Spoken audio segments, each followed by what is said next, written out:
एक बार माफ करके अच्छे बन जाओ, पर दोबारा उसी इंसान पर भरोसा करके बेवकूफ ना बनो। चक्रव्यूह रचने वाले सारे अपने ही होते हैं। कल भी यही सच था और आज भी यही सच है। झूठे व्यक्ति की ऊंची आवाज सच्चे व्यक्ति को चुप करा देती है, लेकिन सच्चे व्यक्ति का मौन झूठे व्यक्ति की जड़ें हिला देती है। जिंदगी में ऐसे दो व्यक्तियों का होना बहुत जरूरी होता है। पहला, भगवान श्री कृष्ण जो ना लड़े फिर भी जीत पक्की कर दे, और दूसरा कर्ण जब हार सामने हो फिर भी साथ ना छोड़े। इस दुनिया के दो सबसे शक्तिशाली योद्धा धैर्य और समय है। मन को यदि दुख और बैर से भर लोगे तो तुम्हें भी नरक का अनुभव होगा। सत्य कभी दावा नहीं करता कि मैं सत्य हूँ, लेकिन झूठ हमेशा दावा करता है कि सिर्फ मैं ही सत्य हूँ। दिल साफ होगा तो हर गुनाह माफ होगा। हिसाब तेरी कमाई का नहीं, तेरे कर्मों का होगा। दुर्योधन ने श्री कृष्ण की पूरी नारायणी सेना मांग ली थी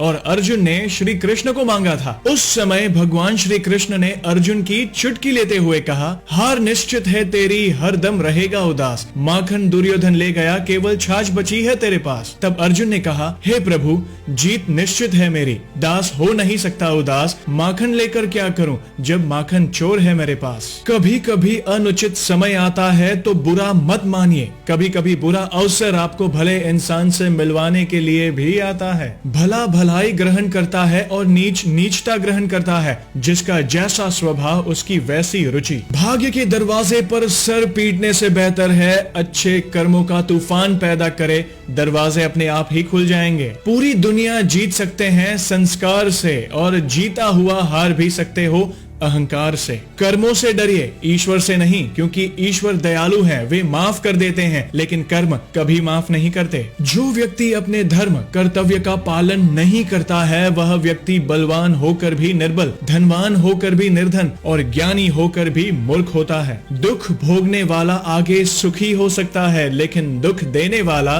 कभी सुखी नहीं हो सकता। जब कभी अकारण मन अशांत लगने लगे तो एक बार अपने अंतःकरण में झांकने का प्रयास अवश्य करो। आप स्वयं को किसी न किसी नकारात्मक विचार से जुड़ा पाओगे, वही आपके समग्र दुखों का मूल होता है। तुम उसके लिए शोक करते हो जो शोक करने योग्य नहीं है, और फिर भी ज्ञान की बातें करते हो। बुद्धिमान व्यक्ति ना जीवित और ना ही मृत व्यक्ति के लिए शोक करते हैं। जीवन ना तो भविष्य में है ना ही अतीत में है, जीवन तो केवल इस पल में है, अर्थात इस पल का अनुभव ही जीवन है। मनुष्य अपने विश्वास से निर्मित होता है, जैसा वह विश्वास करता है वैसा ही बन जाता है। जो मन को नियंत्रित नहीं करते उनके लिए वह शत्रु के समान कार्य करता है। व्यक्ति जो चाहे बन सकता है यदि वह विश्वास के साथ इच्छित वस्तु पर चिंतन करे तो। फल की अभिलाषा छोड़कर कर्म करने वाला पुरुष ही अपने जीवन को सफल बनाता है। सदैव संदेह करने वाले व्यक्ति के लिए प्रसन्नता ना इस लोक में है ना ही कहीं और। जो होने वाला है वो होकर ही रहता है, जो नहीं होने वाला वह कभी नहीं होता। ऐसा निश्चय जिनकी बुद्धि में होता है उन्हें चिंता